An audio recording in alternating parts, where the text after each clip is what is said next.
في الفيديو ده يا شباب حتشوفوا واحد من المعجبين حاول يحضن الفنان عاشق جبل قدام الناس. انت هينا معك نصيحة ولا شنو؟ لو عايز تعرف كيف والحصل شنو شاهد الفيديو للنهاية.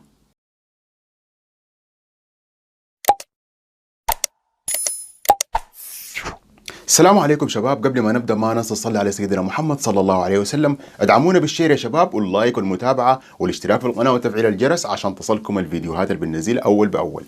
نخش في الموضوع على طول. رحلتنا طويلة في جوطة مع عاشق الجبل من بدري، كان عندها قصص كده معانا. الناس اللي ما حضرتها يا ريت تدخل على القناه وتشوف الحاصل شنو. المهم ده موضوعنا يا شباب. موضوعنا الليله زي ما قلت لكم واحد من المعجبين حاول شنو يحضن الفنان عاشق الجبل. فزي ما عارفين الواحد لما يشوف له واحد من الشخصيات المعروفه مثلا حاب يتصور معاه ويوثق اللحظات دي فبيكون واقف جنبها كده وبيتصور عادي يعني. لكن ضيفنا الليله حاول يتمادى شديد وحاول يوصل يده لحتات اصلا مفروض ما يصلها ومفروض اصلا يحترم نفسه في الحته دي. لكن الكلام ده كله ما شغال به وما شلاه في محله وحاول شنو يعمل حركته دي ويمد يده ويعمل ويسوي. لكن جاه الرد الغير متوقع.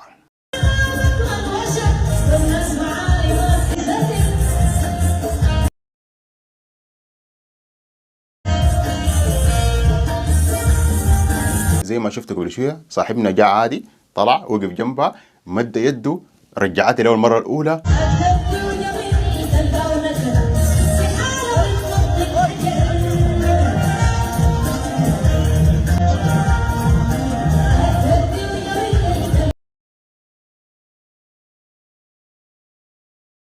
صاحبنا عاد الكرة مرة ثانية يعني نظام شنو مصر يعني على الحاجة دي. لكن الرد جاه من قبل الفنان عاشق جبل جاوب بطريقة أسطورية خلى كمية من التعليقات تأيد التصرف بتاعها ده وإنه ده فعلا التصرف الصحيح والشخصيات الزي دي المفروض يضع عليها حد ومفروض يحترم نفسه. أنت ما ممكن المرة الأولى يعني أدوك إشارة المرة الثانية ما في داعي وبعدين ما عندك أي صلاحيات إنك تيجي تقف جنبها وتقعد تمد يدك وتحضنها وتسوي. لا يا صاحبي صورت صورتك أبقى مارك وانتهى الموضوع على كده.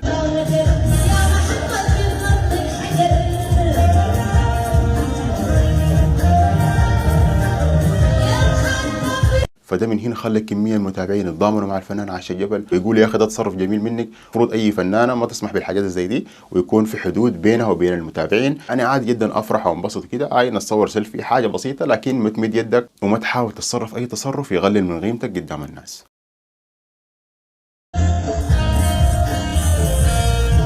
انت رايك شنو في ردة الفعل حقت الفنان عاشق جبل بخصوص الشخص الزي ده؟ هل فعلا دي حاجه جميله ومفروض انك تكمل على كده ولا خلاص؟ ولو كنت في مكان الشخص ده حتعبر على حبك للشخصيه اللي قدامك كيف؟ اكتب لنا كل ارائك في التعليقات وما تنسى تدعم الفيديو بلايك ومتابعه واهم شيء انك تصل على سيدنا محمد صلى الله عليه وسلم وتعزنا بالشير. اوكي لحد ما نلقاكم في فيديو جديد مع السلامه.